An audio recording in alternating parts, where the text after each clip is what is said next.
Support and resistance is one of the best trading strategy I have ever used. मैं personally बता रहा हूँ कि अगर आपको सपोर्ट एंड रेजिस्टेंस ड्रॉ करना आ गया, आपको दुनिया भर में जितने भी सारे इंडिकेटर्स है कुछ भी यूज़ करने की जरूरत नहीं है, क्योंकि आप कोई भी इंडिकेटर उठा लीजिए, फेमस इंडिकेटर वीवैप हो गया, उसके बाद मूविंग एवरेज हो गया, उसके बाद पिवट पॉइंट हो गया। इन सब का बेसिक क्या है? मूविंग एवरेज क्या करता है? प्राइस का एवरेज करता है, जिसके नीचे अगर प्राइस आता है इसका मतलब वो स्टॉक या फिर पर्टिकुलर इंडेक्स वो वीक हो चुका है। इसका मतलब वो जो मूविंग एवरेज है वो एक सपोर्ट की तरह काम कर रहा है। दूसरी तरफ पिवट पॉइंट ले लीजिए, पिवट पॉइंट का जो R1, R2, S1 ये सब क्या है? Support 1, support 2, resistance 1। वीवैप ले लीजिए, उसका एक लिमिटेड जो लाइन है उसके ऊपर अगर जाता है इसका मतलब वो सपोर्ट के ऊपर है, प्राइस के ऊपर है। तो जिन सबका बेस ही है सपोर्ट एंड रेजिस्टेंस, तो अगर आपको सपोर्ट एंड रेजिस्टेंस ड्रॉ करना आ गया तो आप सोचिए आप कहाँ से कहाँ तक अपना प्रॉफिट लेके जा सकते हैं। एंड मैं पर्सनली उसे यूज़ करता हूँ एंड मैं आपको बताऊंगा कि कैसे सपोर्ट एंड रेजिस्टेंस को यूज़ करके आप कोई भी स्टॉक में बहुत ही बढ़िया से एंट्री एंड एग्जिट दोनों ले सकते हैं। एंड इसके चलते आपका प्रॉफिट यहाँ से यहाँ तक जाएगा। शुरू करते हैं आज का वीडियो। तो सपोर्ट एंड रेजिस्टेंस, नाम से ही पता चल रहा है कि सपोर्ट यानी कि किसी चीज़ को नीचे गिरने से रोक रहा है, दूसरी तरफ जो रेजिस्टेंस है वो किसी चीज़ को ऊपर जाने से रोक रहा है।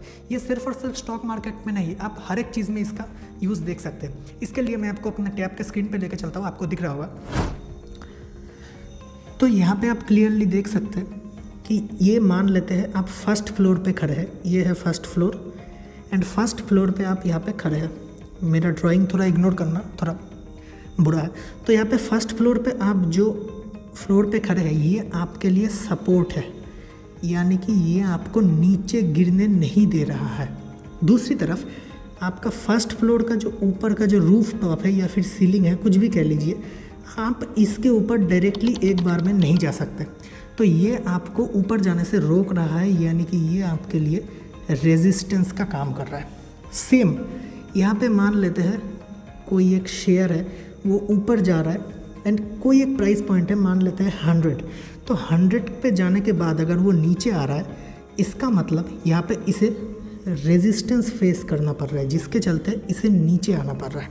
दूसरी तरफ कोई एक और स्टॉक है जो ऊपर जा रहा था, जाते जाते अचानक नीचे आया। नीचे आने के बाद सेम उसी 100 रुपीज़ के प्राइस पॉइंट पे मान लेते हैं वो आता है एंड फिर से वहाँ से बाउंस बैक कर जाता है। इसका मतलब ये 100 रुपीज़ इस स्टॉक के लिए सपोर्ट की तरह काम कर रहा है। इसका मतलब इस स्टॉक को ये 100 रुपीज़ नीचे गिरने नहीं दे रहा है। तो ये तो हमने समझ लिया कि सपोर्ट एंड रेजिस्टेंस होता क्या है। अब समझते हैं कि support and resistance actually work कैसे करता है।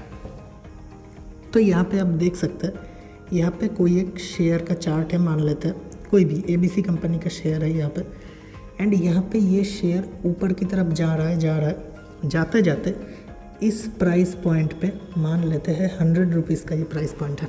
यहाँ पे जाके ये शेयर स्टॉप हो जाता है एंड दोबारा ये 95 रुपीज़ पे आके रुकता है। तो इस केस में ये जो 100 रुपीज़ का लेवल है ये इसे ऊपर जाने नहीं दे रहा। इसका मतलब ये इसके लिए रेजिस्टेंस की तरह काम कर रहा है।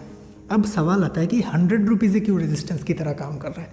आप खुद ही सोचिए, एक अगर बड़ा सा कैंडल जनरेट होता है, एक ग्रीन कैंडल मान लेते हैं, जिसका ओपनिंग प्राइस था 90 रुपीज़ एंड क्लोजिंग प्राइस था 100 रुपीज़, तो आपको क्या लगता है मेरे और आपके 1-1.5 लाख के खरीदने से कुछ फ़र्क पड़ेगा? बिल्कुल नहीं पड़ेगा। ये सारे बड़े बड़े इंस्टीट्यूशंस हैं जिनके पास बहुत सारा पैसा है, HNI है यानी कि हाई नेटवर्थ इंडिविजुअल्स है। दूसरी तरफ यहाँ पे बड़े बड़े FII है जिनको लग रहा है कि ये शेयर 90 रुपीज़ में हमें अच्छे प्राइस पे मिल रहा है तो हमें इसे बाई करना चाहिए, इसीलिए ये लोग इस शेयर को यहाँ पे बाई कर रहे हैं, जिसके चलते एक बल्क में ऑर्डर आ रहा है एंड ये शेयर ऊपर की तरफ एक अप मूव दे रहा है। तो 100 पे जाने के बाद मान लेते हैं कोई और FII है जिसको लग रहा है कि ये शेयर 100 पे तो पहुंच चुका है, अब इसे मेरे ख्याल से नीचे आना है, ये ओवर वैल्यूड हो चुका है। तो वो कंपनी क्या करता है 100 रुपीज़ पे अपना सारा शेयर सेल कर देता है। अब मार्केट में जब शेयर सेल हो रहा है तो उसके चलते बेसिकली बिल्कुल सिंपल सा बात है, जब किसी चीज़ का सेलिंग हो रहा है यानी कि उस चीज़ के मार्केट में सप्लाई बढ़ रहा है। तो जब सप्लाई मार्केट में ग्रो होता है एंड जो डिमांड है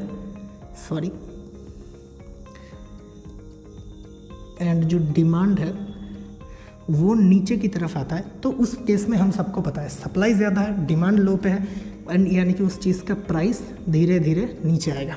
तो सेम यहाँ पे हो रहा है, 100 रुपीज़ पे कुछ HNI बैठे हुए हैं या फिर कुछ FII बैठे हुए हैं जिनको लग रहा है कि 100 रुपीज़ में ये शेयर हमें नहीं चाहिए, हम इसे सेल कर देते हैं क्योंकि 100 रुपीज़ में हमें अच्छा खासा प्रॉफिट हो गया है, या फिर यहाँ से इस शेयर को नीचे जाना चाहिए। तो जब वो यहाँ पे सेल कर रहा है तो मार्केट में एक बहुत सारा बल्क में सप्लाई आ रहा है, एंड उस हिसाब से क्योंकि वो लोग सेल कर रहे हैं करोड़ों में शेयर्स, अब हम लोग खरीद रहे हैं कुछ लाखों में, तो ये जो लाखों का और करोड़ों का ये जो बीच का गैप है, इसका जो एक्स्ट्रा सप्लाई मार्केट में जनरेट हो रहा है, इसके चलते मार्केट में ये स्टॉक 100 से 95 तक आ रहा है।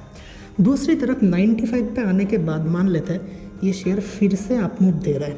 ऐसा क्यों हो रहा है?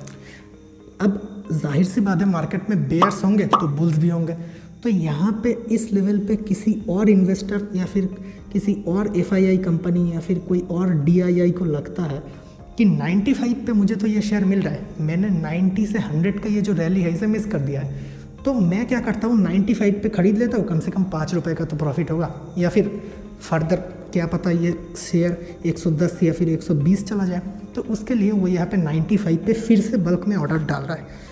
अब फिर से एक FII या DII बल्क में ऑर्डर डालेगा, यानी कि फिर से कुछ करोड़ों में क्वांटिटी में फिर से मार्केट में ऑर्डर्स आएंगे।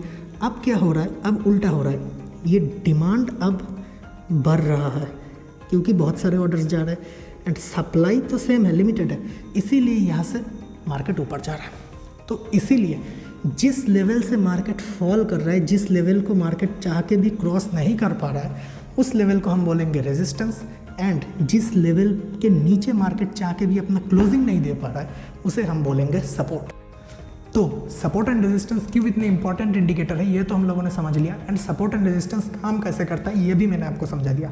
अब बारी आती है कि कैसे हम इसे रियल लाइफ में चार्ट्स पे, लाइव ट्रेडिंग पे कैसे इंप्लीमेंट करें। तो अगर इस पे वीडियो देखना चाहते हो तो नीचे कमेंट में लाइव एग्जांपल ज़रूर लिख देना। नेक्स्ट मंडे वीडियो आने वाला है, एंड तब तक चैनल को सब्सक्राइब करके बेल आइकन को ऑल पे क्लिक जरूर कर देना। और अगर आप ये वीडियो 27 मई के बाद देख रहे हो तो यहाँ पे या फिर यहाँ पे कहीं पे वीडियो आ रहा है, देख लो। तब तक के लिए थैंक्स फॉर वॉचिंग।